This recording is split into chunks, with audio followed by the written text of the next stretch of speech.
জুলাই বিপ্লবী শরীফ ওসমান হাদী বেঁচে থাকতে বলে গিয়েছিলেন, আন্দোলন সংগ্রামে আমার যদি মৃত্যু হয় তাহলে আমার ছোট্ট সন্তানকে আপনারা একটু দেখে রাখবেন।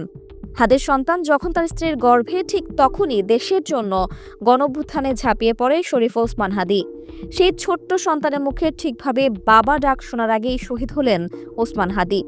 অন্যদিকে ওসমান হাদীর স্ত্রী অত্যন্ত পর্দানশীল হওয়ার ফলে তার মনের ও মুখের কথাটাও কেউ জানতে পারেনি। এদিকে খোঁজ নিয়ে জানা যায়, ওসমান হাদীর আর্থিক পরিস্থিতি অন্য সব ছাত্রনেতাদের মতন ভালো নয়।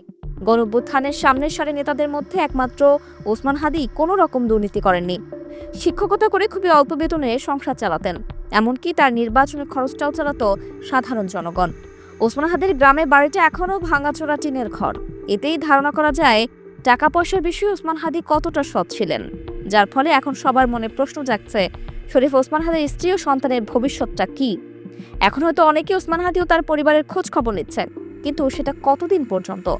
যদিও সরকার ঘোষণা দিয়েছে তারা ওসমান হাদীর পরিবার ও একমাত্র সন্তানের দায়িত্ব নেবে, তবে পরবর্তী সরকারের সময়ও এটা চলমান থাকবে কিনা সেই অনিশ্চয়তাও থেকে যাচ্ছে। যে ওসমান হাদী সারা জীবন সততার সাথে জীবন যাপন করেছে, তার সন্তানকে এভাবে এতিম করে দেয়া হবে তা অনেকেই মানতে পারছেন না।